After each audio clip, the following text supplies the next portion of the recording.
What up? It's your boy, the Puerto Rican Pitbull here. And SmackDown just ended. We got some things we need to talk about. Match number 1, Drew McIntyre versus Jimmy Uso. And it was an okay match, guys. Let's just be honest here. Nothing bad about it. It was your average and middle kind of match. I wish it was a little hotter starter to SmackDown, but opening segment, not a bad match, guys. Drew McIntyre loses. That's right. Jimmy Uso wins, and then guess what? The post-match beatdown happens. Goes, beats down, a couple guys come in, you know the deal, and then he hits him with the Claymore kick. Don't know what's going to be cooking there, but let's see what happens on the road to WrestleMania for Drew and Jimmy Uso. Then, match number 2. A funny segment here, guys. It was a tag team match. It was Miz and his partner, Carmelo Hayes. What are they doing with him, guys? That's for another video. Against R-Truth and a mystery partner. And his mystery partner is none other than Louisiana Night. Because they were in Louisiana, New Orleans last night. Or New Orleans, Louisiana. I apologize. And man, that got the crowd hype. It was fun. Got a little back and forth. Nothing to hit home about, but it was a fun little match, guys. Can't go wrong with that one. Then we have this match between Candice LeRae and Tiffany Stratton. Man, it just there's something missing there with Candice, guys. I don't know what it is. She's just missing something. If anybody knows Candice from her previous time in like Pro Wrestling Guerrilla and specific indies that she used to do back in the day, man, she was it. Like, she was wrestling the guys and she was having some of the best matches of the night. I remember watching PWG and going, holy shit, this girl, she's like one of the best out there. And that's saying a lot, especially at that time when you had like the 4 Horsewomen and things like that. She was like the next big thing. The match was okay. It was more to push the narrative for Elimination Chamber. So, who got the win? That's right. Tiffy Time got the win. And nothing wrong with that. She's the champion. Push the narrative. So, post-match beatdown happens. You see Nia Jax come in. And who comes to make the save? Whoa, it's time to rock and roll. That's right. Trish Stratus. Pushing the thing for the Elimination Chamber. Come down a little post-match beatdown.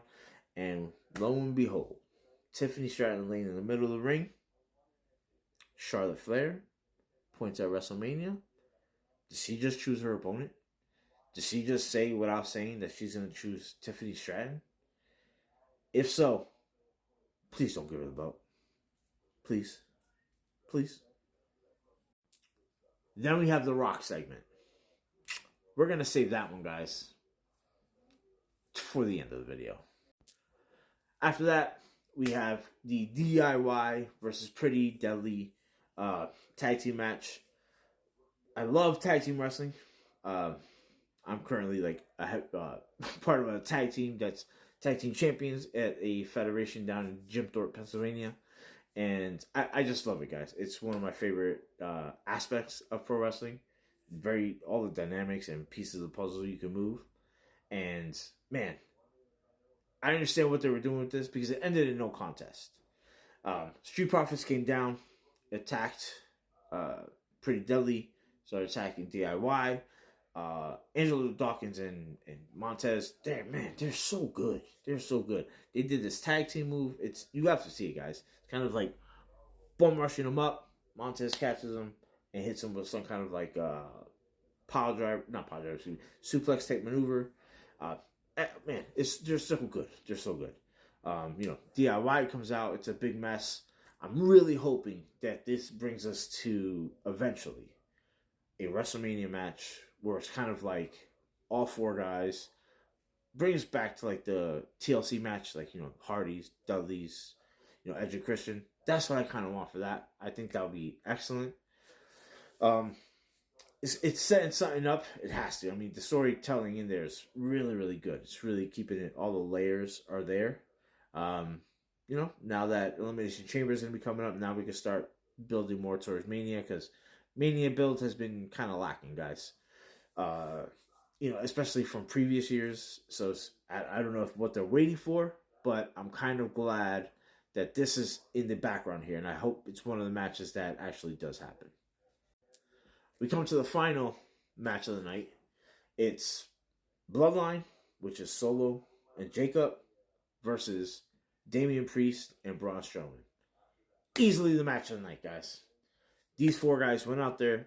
They fucking killed it. All right? And let me tell you, New Orleans, thank you. Thank you for being the hot crowd you were tonight. Because, my God, it's desperately needed in this business. And New Orleans is a wrestling city, whether if it's for WrestleMania, SummerSlams, whether they have the indies over there, they're just electric with it. Thank you for being such a hot crowd, because when you guys participate more, the workers, the boys, they want to perform harder for you guys, because that means you guys are super into it. When you're quiet, that means it's not always good. I know in Japan that's one thing, but here in America, we're so used to noise. When you guys make that noise, it makes us feel justified in doing things. It makes you feel emotionally invested. And guys, you were emotionally invested. So everybody in New Orleans, thank you, because that match rocked it. Damian Priest, Braun Strowman for the win. Man, I can't wait to see what they're going to have for Damian Priest down the line. I hope it's some big things. Well deserved, by the way. Now, it's the time to talk about the Rock segment. The final boss. And I'm going to say, WWE, what the fuck are you doing? Please tell me. Because watching this shit got me so confused. Okay? Got me so confused. We all know that the final boss was created to go against Cody and Seth and Cody and all this other stuff, right? He comes out on Monday Night Raw for the debut of Netflix. We were all expecting something, didn't get what we wanted. He was a babyface, if that, right? Putting over Cody, putting over the crowd, doing all this other stuff, right? Awesome. Okay, so I guess we were done with that. Well, he comes back tonight. And what happens? He announces WrestleMania is going to be at New Orleans, at that Superdome, I believe, in New Orleans. And it's going to be awesome, great. Another WrestleMania there. It's going to be awesome when that happens. Great crowd. He was, pointing to his arms. He was getting that chills, right? Beautiful moment. And then he shits on the crowd, doing a sing-along, going into heel rock mode. Okay, that's kind of confusing. Then he calls out Cody. Cody comes out, and what does he do? He basically tells him, like they're good. And it's like, what the fuck? You were just shitting on the crowd. You were just doing this. It was like he went into final boss mode, then Dwayne Johnson. Final boss mode, and then Dwayne Johnson. Very confusing. Then he talks about he wants to have Cody as his champion. Excuse me? What? He basically states in this promo that he does, have equity in TKO.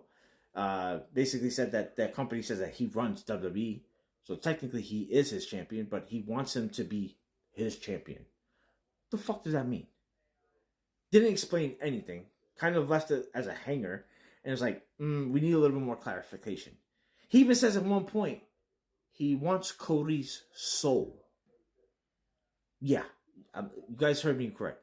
He wants Cody's soul. Fucking confusing. Good segment, very confusing ending. Or a confusing promo with those two. We need a lot more clarification for this. Because he's going to basically tell him at Elimination Chamber what's going on. We want to know too. Guys, tell me what you think of SmackDown. Tell me what you guys thought of the Rock segment.